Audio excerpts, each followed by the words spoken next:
선생님 근데 이게 운동으로 이제 다 다이어트 할 수 있는 거잖아요. 네. 안 돼. 안녕하세요. 빈네트워크 대표 이창엽입니다. 오늘은 특별한 게스트 선생님을 모셨어요. 이제 게스트가 아니고 우리 채널의 주인이시거든요. 선생님 소개 좀 부탁드릴게요. 안녕하세요. 빈네트워크 서울 송파점 위례선 가정의학과 고영주입니다. 네, 우리 미모의 원장님께서는 저보다 개원한 지도 오래되셨고요. TV 채널에서 보신 분 계실 거예요. 익숙한 얼굴인데? 네, 맞습니다. TV에서 보신 분 맞고요. 최근에 어디에 출연했다고 하셨죠? 최근에 친절한 진료실에 출연했어요. 네, 친절한 진료실이라는 프로그램에 출연을 하셨고요. 다음 주에 TV조선에서 하는 굿모닝 정보세상 다음 주에 또 녹화가 있다고 하셔요. TV에 나오시면 어느 정도 실력이 검증됐다는 이야기 아니겠습니까? 저는 아직 TV 출연을 못 해봤거든요. 그래서 오늘 우리 고영주 원장님을 모시고 비만에 대해서 이야기해 보려고 합니다. 고영주 원장님이 워낙 많은 환자들을 보시고 조회가 깊기 때문에 저보다는 훨씬 잘 알고 계시고 그래서 여쭤보고자 모셨습니다. 요새는 비만은 아무래도 질병이라고 저희가 일단 먼저 얘기를 많이들 드려요. 다이어트라는 게 원래는 20대 애들이 더 예뻐지려고 그래서 이제 열심히 살을 빼고 안 먹어서 빼고 그런 것들에 대해서 개념을 얘기를 했다면은 요새는 건강해지기 위해서 다이어트를 많이들 하시거든요. 그래서 비만하다는 것 자체가 어느 정도 질병으로 인식이 되고 또 이제 많이 비만하신 분들이 대부분의 고혈압, 당뇨, 고지혈증 같은 만성질환과 많이 연관이 되어 있다는 거를 많이들 이제 알고 계세요. 그래서 그런 만성질환을 갖고 계신 분들이 좀 더 건강해지고자 많이들 내원하고 계시죠. 네. 그러면 비만에 대해서 원장님께 상담을 하러 왔어요. 네네. 비만 환자가 오면 어떤 이야기를 제일 먼저 해주시나요? 저한테는 그렇거든요. 약 상담을 제일 많이 하세요. 네네. 약 상담 오면 어떤 이야기를 많이 해주시나요? 일단은 목표가 뭐냐고 물어봅니다. 네. 그래서 많이 빼고 싶으냐 아니면은 좀 건강해지고 싶으냐 네. 이렇게 두 가지를 일단 먼저 얘기를 하고요. 보통 보면은 그러면은 한 30대 초반 정도까지 그런 애기 엄마들 네. 저는 동네이다 보니까는 완전 우리 아가씨들 미운 분들보다는 이제 조금 애기 엄마들이 많은 편인데 애기 엄마들까지는 그냥 무조건 빼고 싶어요.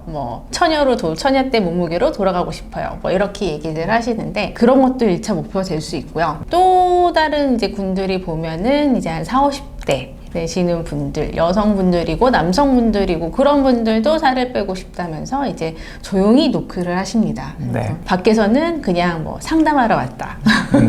이렇게 해가지고 네. 들어오셔서는 사실은 내가 최근에 검진을 했더니 살을 빼라더라 아니면은 고혈압이 생겼다더라. 그래서 그러면은 다 살을 빼야 된다.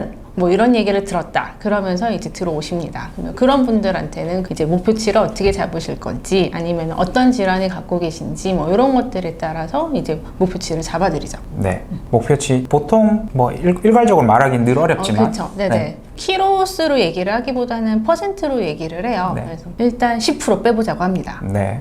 10%를 그러면은 환자분들이 일주일 만에 뺄 수 있나요? 이러거든요. 그래서 네. 일주일 만에 못 뺍니다. 일주일 동안 굶으시면 조금 가능하실지 모르겠지만 네. 우리가 지향하는 건 그게 아니기 때문에 네.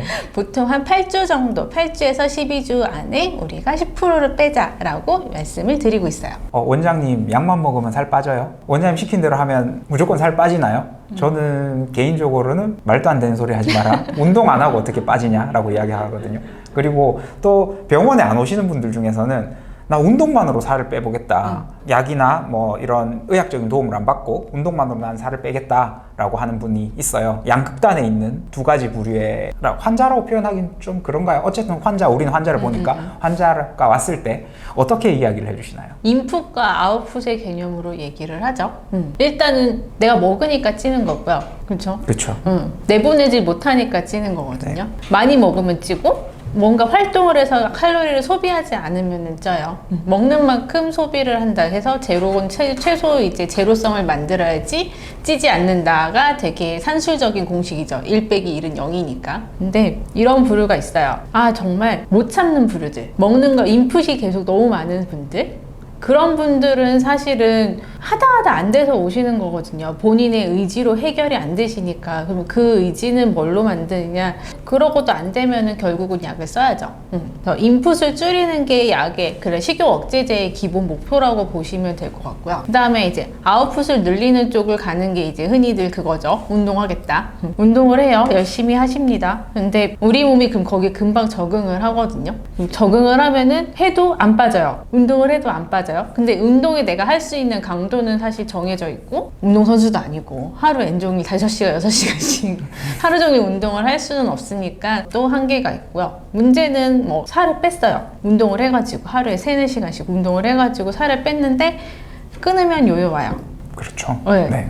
아웃풋이 줄어드니까 내 몸은 이미 아웃풋이 이만큼인 거에 익숙해져 있는데 그걸 줄여버리니까는 그러면은 남은 잉여 에너지는 또 살이 찌게 되죠. 그러면은 이제 결국은 이제 밸런스의 문제인 거거든요. 이 중간 부분을 어떻게 만드냐가 이제 우리가 기능의학 쪽에서 많이들 조금 주목을 하는 부분이에요. 단순히 운동만을 해서 뭐 무조건 아웃풋을 막 눈에 가시적으로 보이는 칼로리를 높이는 것만이 답이냐, 그런 것 같지는 않더라고요. 그래서 완경기 여성분들 보면은 그렇거든요. 오세요. 뭐 내가 옛날에는 내가 40 몇 킬로였어 이러면서 이제 오셨는데 지금 현재는 한 60 몇 킬로 이렇게 하셔가지고 이렇게 오세요. 아, 내가 사실 최근에 뭐 생리가 끊어진 지 한 몇 개월 됐는데 그랬더니 갑자기 5kg가 훅 쪘다. 근데 먹는 게 바뀌느냐? 그러진 않거든요. 운동이 바뀌느냐? 운동을 더하거나 덜하거나, 더하면 더하지 덜하진 않으세요. 그런데도 그냥 살이 찌는 요 가운데는 도대체 뭐냐인 거죠.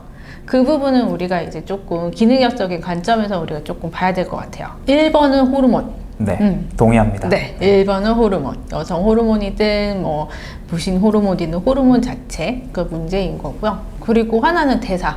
네. 네, 같은 거를 먹고 같은 운동을 해도 더 이상 우리 몸이 그만큼 안 돌아가요. 예전에는 1을 넣었으면은 3을 똥똥똥 만들었는데 지금은 1 겨우 만들고 나머지 2개 그냥 어딘가에 어디가 있을까요? 배가 있겠죠? 네. 네, 이렇게 만들어서 오십니다. 네. 일단 크게 호르몬과 대사 두 개로 나뉠 것 같은데, 그죠? 네네. 네. 저는 잠만 재워줘도 살이 빠지는 사람들도 봤거든요. 호르몬 맞아요. 때문에. 네네네, 네, 잠만 맞아요. 잘 재워줘도 우리 살 빠진다고 이야기를 해서 그런 것도 쓰고, 대사 관련해서는 미토콘드리아 활성화 그렇죠. 활성화를 관련된 많이 것들 시키죠. 네네. 하죠. 그러면 원장님 같은 경우에는 그런 거를 이제 좀 올려주기 위해서 어떤 방식으로 치료를 하시나요? 일단 수면 많이 물어봅니다. 네. 보면은 애기 엄마들 제가 아까 본다고 얘기했는데 애기 엄마들부터 해가지고 완경이 넘어오면 또 불면 되게 많아요. 생각보다 깊은 수면을 좀 잘 자는 사람들이 잘 없거든요. 그래서 네. 그 패턴을 잡아주는 게 되게 중요하고요. 뭐 애기 너무 어려가지고 뭐 3시간마다 수유를 해야 돼요. 뭐 이런 부분들은 어쩔 수 없으니까 그건 포기하시라고 하고요. 그럼 잠을 포기하고 차라리 그러면은 좀 뭐 먹는 거를 밸런스를 맞춰보자. 뭐 아니면은 뭐 유모차 애들 끌고 뭐 산책을 나갈 때 뭐 약간 조금 더 칼로리를 소비할 수 있는 유모차 산책을 해보자. 뭐 그런 식으로 조금 생활 속에서 내가 해결할 수 있는 부분들을 좀 바꿔주고 있고요. 그리고 이제 완경기 여성분들 같은 경우에 저는 이제 여성 호르몬 치료도 좀 적극적으로 권하는 편이거든요. 많이들 겁내하시고 하는데 그 자체로도 굉장히 효과가 있고 중요한 부분들, 그러고 뭐 뼈 건강이라든지 뭐 이런 것들에 대해서도 굉장히 많은 것에 기여를 하기 때문에 조금 적극적으로 그것도 해보자고 하고요. 그리고 안정제 같은 것도 제대로 안 되면 좀 써봐요. 뭐 많이들 이제 다른 뭐 이제 모과 선생님들이나 이런 분들이 이거 이 비만약 미친 거 아니야? 이러면서 그래서 네. 비만약에 보면은 뭐 이렇게 항우울제도 들어가 있고 안정제도 들어가고 애를 뭐 어떻게 하겠다는 거야? 막 그런 식으로들 이제 사실은 저희 뭐 게시판 이런 데도 이제 막 많이들 얘기를 하시긴 하는데 저도 막 이렇게 있는 거 보면 조금 답답하긴 할 때도 있어요. 근데 필요한 부분이기도 하기는 하거든요. 제가 그 사람을 본 거는 아니기는 하지만은 이제 어떤 환자들한테는 이제 그런 것들이 필요하기도 해요. 정말 뭐 한 2시간마다 깨고 뭐 그래가지고 아침에 일어나면은 막 땡땡 부어가지고 이것도 못 하겠다고 막 이러면서 네. 오시는 분들 같은 경우에는 그 사람의 그런 불편감은 해결을 해줘야지 그 다음 단계가 나가는 거거든요. 네. 그래서 모든 사람들한테 뭐 이렇게 같은 약을 주는 거는 맞지는 않지만은 그런 식으로 그 사람의 현재 불편감에 대해서 그러고 그게 불편감이 왜 있는지 그리고 왜 살이 찌는지에 대해서는 조금 더 열심히 들어주고 그에 안에서 약을 좀 더 처방하는 거는 어느 정도는 일리가 있다고 생각을 해요. 그렇죠.